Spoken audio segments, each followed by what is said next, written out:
때에 찾으라. 가까이 계실 때에 그를 부르라. 악인은 그의 길을, 불의한 자는 그의 생각을 버리고 여호와께로 돌아오라. 그리하면 그가 긍휼히 여기시리라. 우리 하나님께로 돌아오라. 그가 너그럽게 용서하시리라. 이는 내 생각이 너희의 생각과 다르며 내 길은 너희의 길과 다름이니라. 여호와의 말씀이니라. 이는 하늘이 땅보다 높은 같이 내 길은 너희의 길보다 높으며 내 생각은 너희 생각보다 높음이니라. 이는 비와 눈이 하늘로부터 내려서 그리로 되돌아가지 아니하고 땅을 적셔서 소출이 나게 하며 싹이 나게 하여 파종하는 자에게는 종자를 주며 먹는 자에게는 양식을 준과 같이 내 입에서 나가는 말도 이와 같이 헛되이 내게로 되돌아오지 아니하고 나의 기뻐하는 뜻을 이루며 내가 보낸 일에 형통함이니라. 너희는 기쁨으로 나아가며 평안히 인도함을 받을 것이요 산들과 언덕들이 너희 앞에서 노래를 바라고 들의 모든 나무가 손뼉을 칠 것이며 잣나무는 가시나무를 대신하여 나며 화석류는 진례를 대신하여 날 것이라. 이것이 여호와의 기념이 되며 영영한 표징이 되어 끊어지지 아니하리라. 우리 김수환님 몸은 어떠세요? 네, 괜찮습니다. 괜찮아요? 네, 반갑습니다. 근데 진짜 목이 길어져 가지고 보는 줄 알았습니다. 오늘 아침에 제가 조금 기도하느라 좀 늦었습니다. 여기 말씀에 보면 너희는 여호와를 만날 만한 때에 찾으라. 가까이 계실 때에 그를 부르라. 그래, 이제 우리는 하나님이 우리 인생에 여호와를 만날 만한 때를 한번 주시고 또 가까이 부를 때, 가까이 이제 계실 때 우리에게 하나님 또 그런 기회를 한번 주십니다. 그래, 제가 참 뿌듯해서 저는 이제 아직 가족들이 참 많은 분들이 이렇게 교회에 연결이 되지 못하는 그런 안타까운 마음이 있습니다. 그래서 제가 이제 지난주에 편지를 하나 썼습니다. 작은 형님한테 썼는데, 사랑하는 형님에게 인생은 이미 정한 방향으로 흘러갑니다.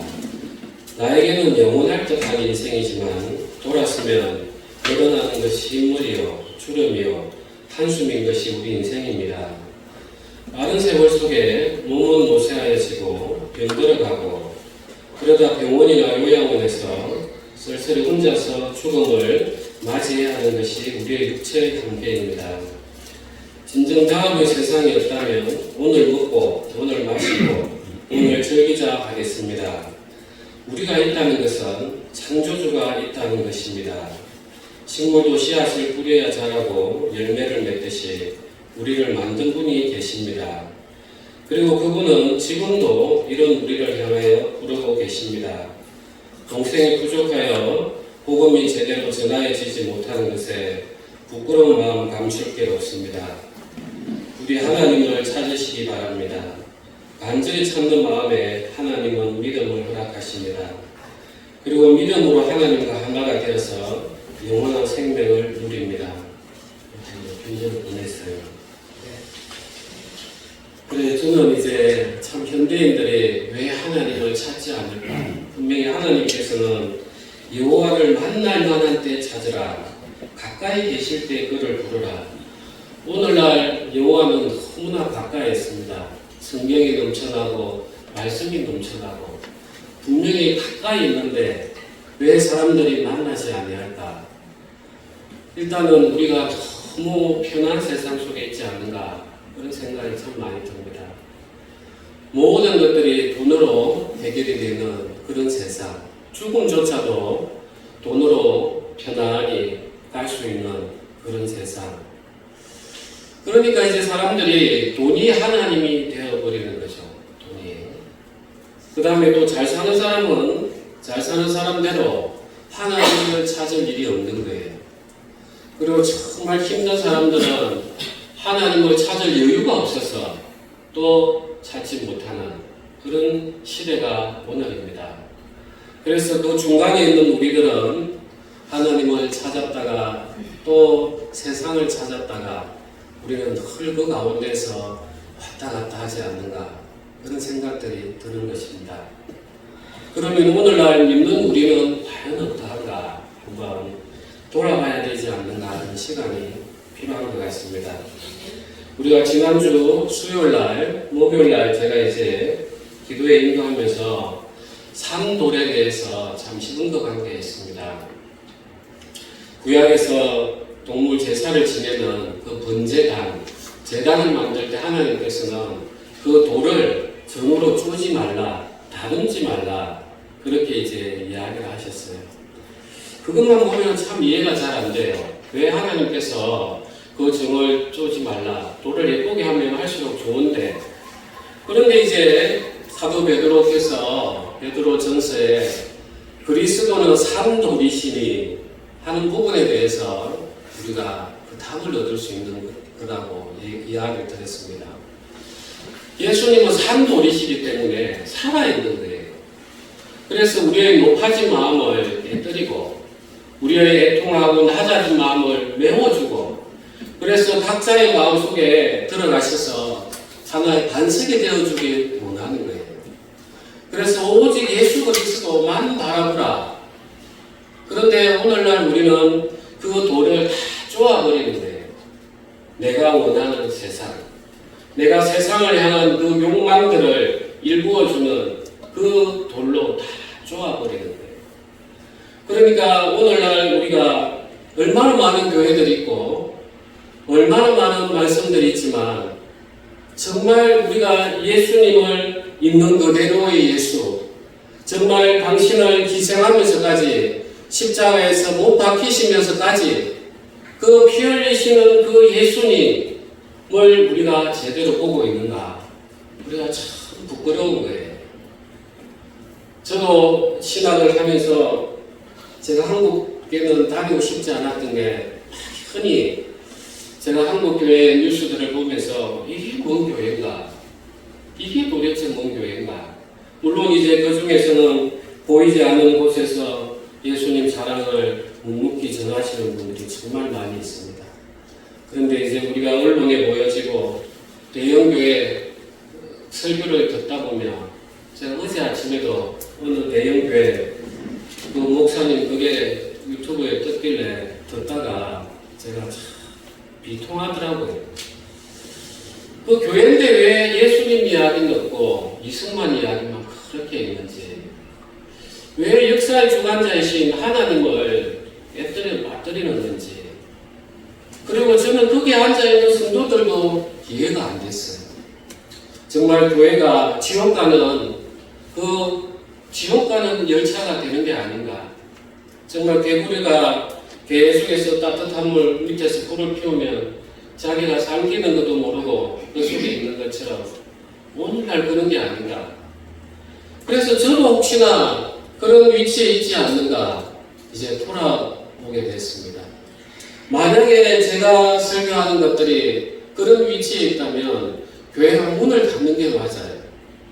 왜냐하면 이 교회로 인해서 얼마나 많은 그 사람들이 교회를 비방하고 예수님을 비방합니까? 거기에 우리가 더 얹을 이유가 뭐가 있습니까? 우리는 여호와를 만날 만한 때 찾아야 되고 가까이 계실 때 그를 불러야 돼요. 우리가 가까이 있습니다. 그리고 여기에 앉아 있습니다. 그런데 진짜 내가 여호와를 만날 만한 준비가 되어 있는가? 그 다음에 이제 7절에 보면 악인은 그의 길을, 불의한 자는 그의 생각을 버리고 여호와께로 돌아오라. 그리하면 그가 긍휼히 여기시리라. 우리 하나님께로 돌아오라. 그가 너그럽게 용서하시리라. 이는 내 생각이 너희의 생각과 다르며 내 길은 너희의 길과 다름이니라. 여호와의 말씀이니라. 이는 하늘이 땅보다 높음같이 내 길은 너희의 길보다 높으며 내 생각은 너희의 생각보다 높음이니라. 여기에 보면 악인은 그의 길을, 불의한 자는 그의 생각을 버리고 또 여호와께 돌아오라. 자, 분명히 여호와께 돌아가려고 하면 악인은 그의 길을, 불의한 자는 그의 생각을 버리고 여호와께 돌아가야 되는데 우리는 어떠냐? 저 내 안에 나 욕망으로 가득한 채 내 머리 위에 그 산도를 그리스도를 세우려고 하지 않는가. 그러니까 하나님께서는 다니엘서에 나오듯이 공중에 높이 뜬 돌이 그 우상을 다 깨뜨려 버리듯이 우리의 높아진 마음을 하나님이 치시지 않는가. 정말 악인은 그의 길을 불의한 자는 그의 생각을 버리고 여호와께로 돌아오라. 우리가 과연 이걸 버렸는가? 우리 박춘희 자매님이 제가 지금 참 마음에 어려움이 있어요. 하나님이 영원히 살리시려고 그러나 내가 그 마음에 가서 복음을 좀 더 확증을 시키고 확인을 해야 되는데 통증이 심하다 보니까 그 마취 때문에 의식을 잃었다 또 깨웠다. 그래서 내가 김광수 형제 보고 조금이라도 의식이 돌아오면 내 이야기하라고 내가 가야 된다고 정말 내끌어요. 여러분 형제 자매들이 가족이 그런 사람이 있다면 여러분은 어떻게 하시겠습니까? 내버려 두겠어요? 우리는 이 세상이 끝나고 나면 영원한 지옥이 있다는 걸 아는데 내버려 두겠습니까? 정말 마음이 저는 아침마다 애끓는 거예요. 하나님 말씀은 들어야 되는데요. 말씀은 들어야 되는데 김광수 형제고 뭔 일이 있더라도 빠지내는데 연락 좀 하라고. 그리고 김태희 형제도 한번 생각해 보십시오. 김태희 형제가 처음에는 제가 집에서 할 때는 잘 왔어요. 그때는 이제 좀 경제적으로 큰 문제가 안 됐을 거예요. 그런데 이제 뒤에 삶을 돌아보니까 참 보니까 헌금 낼 돈이 없어가지고 참 오는 게 끓여지던 거예요. 정말 우리가 그런 형제의 마음을 보고 내가 돈을 지어주면서 그 손 부끄럽지 않게 내가 그 형제를 위해서 기도했는가. 그 안에 있을 때 아버지가 돌아가셔서 임종도 지키지 못했는데 그 비참한 마음을 우리가 하나님이 위로해달라고 기도한 적이 있는가. 그 아들은 아버지도 어려운 상태에 있고 할아버지도 돌아가셨는데 어린 나이에 뭘 어떻게 할까 조마조마하면서 애끓는 마음 여러분도 한번 돌아본 적이 있습니까? 돌아본 적이 있습니까? 전부 다 내하고 상관없는 일이에요. 정말 바리새인이 돼서 하나님 나는 저렇게 안 만들어줘서 고맙습니다. 그래서 예수님이 그 세녀와 단음한 여자를 두고 오히려 그들이 구원을 받았다고 어렵다고 하지 않습니까? 여러분들 그런 기도의 제목을 들으면 내 마음에서 불이 일고 기도가 불타지 않습니까? 저는 그런 마음이 드는 거예요. 제가 2년을 목회를 했지만 이거 내가 실패했구나. 내가 형제자매 한 분 한 분을 두고 내가 기도하지 못해서 이렇구나. 내가 정말 그 마음과 전쟁을 하고 싸우면서 깨뜨렸어야 되는데 예수님의 돌이 우리의 높아진 마음을 다 깨뜨리듯이 내가 잘못됐구나. 내가 정말 실패한 목회를 하고 있구나. 하나님 제가 이 문을 닫을까요? 어떨까요? 제가 2년이 지났는데도 형제 하나 사랑을 위해서 손 내미는 사람이 없습니다. 제가 2년을 예수님 사랑을 외쳤는데 형제를 위해서 돌보는 마음 하나 없습니다. 하나님 이게 뭔 교회입니까? 사랑을 전하는 게 교회인데 예수님이 삶을 한번 보십시오. 그 말 구유에 태어나지 않았습니까? 다 각자 자기 마음을 차지하고 있으니까 오늘날 우리 마음 어떻습니까?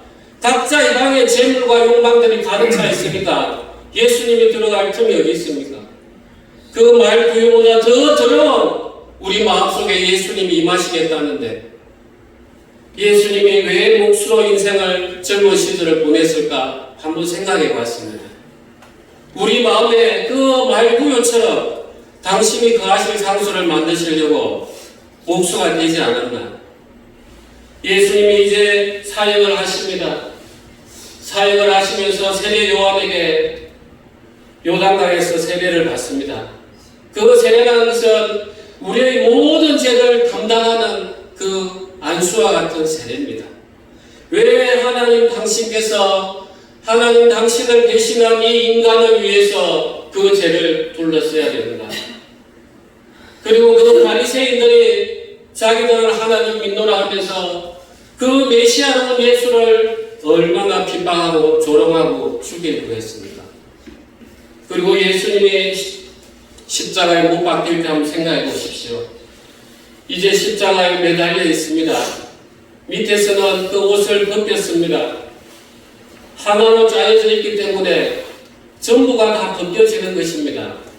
이제 예수님은 완전히 알몸입니다. 그런데 밑에서 군병들은 자기들이 웃고 우리 제비 뽑아서 누가 옷 가져가는지 하자. 그 당시는 옷이 귀했으니까 그렇게 해서 가져가는 예수님이 그러면서 예수님께서 그들을 정죄하지 아니하고 온전히 하나님 앞에 당신이 다 비방받았습니다. 엘리 엘리 라마 사박다니, 아버지 왜 나를 버리시나요? 우리가 받아야 될 그 모든 것들을 예수님이 다 받으시고, 그리고 그 제자들은 온데간데없고 아리마대 사람 요셉이 세마포로 사서 그 무덤에 넣고, 저가 가장 제 마음을 후렸던 게 그 다음이었습니다. 오늘 우리가 찬송을 했듯이 예수님이 부활하셨는데 부활하신 장소에 아무도 없었다. 저도 이게 그 수술을 한번 한 적이 있는데 마취에 끼어서 보통은 옆에 누가 와 있는데 참 저 혼자니까 문을 떠도 혼자, 까마도 혼자, 참 외로웠어요. 예수님을 생각해 보십시오. 아무도 없었다. 그 부활할 때. 그러면서까지 당신을 버렸던 그 제자들을 찾아와서 이야기하시고 다시 품어주시는 거예요. 그런 사랑을 우리가 받았으면 그 하나로 모든 것을 만족할 수 있어야 되는데, 내가 뭘 더 가지고자, 여러분들이, 저도 진정 그 예수님 사랑을 믿는 사람입니까? 제가 2년을 똑같은 설교를 했습니다. 예수님 설교. 제가 설교를 더 할 필요가 없겠구나 하는 생각을 했습니다. 아무리 제 목이 터져라 땀이 흘러가면서 새벽같이 일어나서 어떻게 더 좋은 말씀을 먹일까? 아무 필요가 없어요. 여러분 마음이 기름지고 배불렀기 때문에. 그래, 그러면 하나님 앞에 한번 여쭈어보자. 하나님, 문을 닫는 게 맞지 않겠습니다. 이럴 것 같으면 형제 하나 섬겨내지 못하는 이게 뭐 교회입니까? 하나님. 그래 제가 미국의 목사님한테 그냥 이런저런 마음이 들어서 편지를 한번 썼어요. 그동안 수많은 세월을 어떻게 잘 견뎌내고 오셨는지요. 목회란 늘 전쟁인 것 같습니다. 자아라는 우상에 갇혀서 빠져나오지 못하는 자를 말씀으로 뱉드려야 되고, 듣는 사람은 깨지지 않으려고 더욱 숨어버리고, 설교를 통하여 책망하면 나는 아니겠지 하는 마음으로 넘겨버리고, 이런 아둔한 우리를 왜 하나님은 사랑하셨는지, 때로는 이 길이 더욱 외롭고 처량한 것 같습니다. 이럴 때는 앞선 선배들은 어떻게 이 길을 걸어가셨나 하는 생각도 듭니다. 하나님이 언제 불러주시나 하는 생각도 간절합니다. 아직 젊어서 수고는 기다려야 될 것 같고 제가 더욱 부서져야 되겠지요. 아직 십자가 근처로 가보지 못하였겠지요. 제가 이렇게 편지를 보냈습니다. 그래, 목사님이 답이 오셨어요.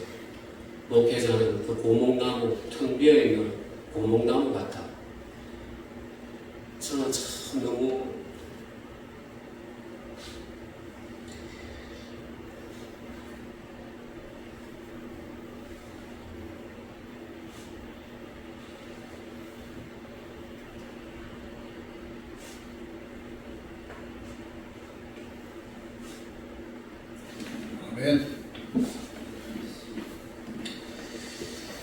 그래서 제가 이제 그런 부분들을 쭉 돌아보면서 하나님 분명히 고등학교 때 참 저를 구원케 해서 예수에 미쳤다 소리를 듣고 제가 1년을 복음 전하느라고 학생회를 만들고 성경을 그렇게 많이 읽고 분명히 내가 예수에 미친 그런 세월이 있었는데 한 28년을 하나님 또 이런저런 어려운 가운데 두셨다가 또 이렇게 목회의 길을 걷게 하시는데 정말 내가 예수에 미친 형제자매 하나 내가 주변에 없는가, 이렇게 내가 이런 어려움이 있을 때 내가 이렇게 하나님 앞에 외로워야 되는가,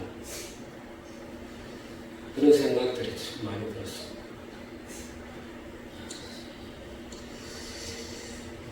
(8절에) 보시면 이는 내 생각이 너희 생각과 다르며 내 길은 너희의 길과 다릅니다. 여호와의 말씀입니다. 그래서 우리가 하나님 앞으로 다시 돌아가려고 하면 우리는 늘 생각하는 거예요. 내 같은 죄인을 하나님 용서하시겠나? 우리는 그런 생각을 하고 있는 거예요. 그런데 하나님은 나를 너희와 같은 수준으로 보지 마라. 이는 내 생각이 너희 생각과 다르며 내 길은 너희의 길과 다름이니라. 여호와의 말씀이니라. 이는 하늘이 땅보다 높음 같이 내 길은 너희의 길보다 높으며 내 생각은 너희의 생각보다 높음이니라. 이는 비와 눈이 하늘로부터 내려서 그리로 돌아가지 아니하고 땅을 적셔서 소출이 나게 하며 싹이 나게 하여 파종하는 자에게는 종자를 주며 먹는 자에게는 양식을 준 것 같이 내 입에서 나가는 말도 이와 같이 헛되이 내게로 돌아오지 아니하고 나의 기뻐하는 뜻을 이루며 내가 보낸 일에 형통함이니라. 하늘에 비와 눈이 내립니다. 내린 듯 하지만 땅으로 다 스며들었습니다. 비와 눈이 헛된 것 같지만 그게 생명을 만들어냅니다. 그런데 이 비와 눈을 땅이 흡수를 해야 되는데 기름진 마음에는 이게 더 내려가 버린다는 거예요. 문제는 길밭에 뿌려지면 새가 와서 다 먹어버리고, 정말 하나님께서는 그래 너희는 이제 내게 돌아와, 나는 너희 생각하고 달라, 너희는 내게 돌아오면 돼, 왜 나를 너희처럼 그렇게 생각하느냐. 그런데 우리는 내 생각에 잡혀 있는 거예요. 내가 잘해야 되겠지, 내가 잘해야 되겠지. 그러니까 하나님을 인간 수준으로 우리는 경멸해버리는 거예요. 우리의 믿음의 현주소가 그런 거예요. 우리가 예배를 드리러 옵니다. 하나님은 분명히 우리의 모든 것을 다 아시는데 내 인생의 문제를 놓고 내가 그걸 기도의 제목으로 놓고 하나님을 한번 우리가 붙들어보고 이 말씀이 사실인가 우리가 정말 매달려서 테스트 한번 해본 적이 아니라, 세상에 좀 어려움 있고 내 살아가는 일이 급하면 예배는 그냥 내팽개 치는 거예요. 참 예배가 그렇게 세상의 사업보다, 세상의 명예보다, 세상의 재물보다 가벼운가. 참 하나님이 이걸 보시면 어떤 마음을 가지실까. 하나님 보시면 내가 너희에게 나는 내 생명을 주었건만, 나는 내 피를 주었건만 너희는 나를 그렇게 바라보느냐. 구원받았다고 내나 그대로 육신대로 살아가면서 그게 진짜 구원인지 우리가 알아야 되지 않겠습니까? 내가 하나님의 말씀을 받았는데 하나님 사랑의 열매가 나오지 않으면 그는 하나님을 거짓말하는 자로 만드는 거예요. 우리가 강권적으로 하나님의 은혜를 경험할 수 있어요. 그런데 내가 진짜 믿는 것은 사랑의 열매를 봐야 되는 것입니다. 예수님은 우리에게 내 피를 먹어라. 사람이 빈혈이 걸리면 얼굴이 창백해지고 맥박이 가빠오고 기운을 잃어갑니다. 그런데 내가 수혜를 받으면 이제 다시 안색이 붉어지고 호흡이 돌아오고 내가 정상으로 돼가요. 우리가 그 예수님 피 앞에 가가지고 하나님 당신이 예수의 피를 마시라 하는데 주님 저에게 당신의 은혜를 부어주십시오. 우리가 이걸 이렇게 간구하는 게 얼마나 있는가. 그래 저는 참 돌아보면서 정말 왜 이렇게 내가 이렇게 목회를 내가 사업한다고 내가 기도가 부족해서 그런가? 내 나름대로 열심히 뛰었는데 내가 영적으로 내가 자만했는가? 그랬겠죠. 이제 돌아봐지는 거예요. 얼마 전에 창원에 가서 열심히 해서 10년을 받은 사람을 제가 면회를 했어요. 처음에는 신문을 쭉 준비하다가 그분이 뭐 예배를 드렸다 하길래 제가 죄가 뭔지, 회개가 뭔지, 그 다음에 구원이 뭔지 작은 설명을 해줬어요.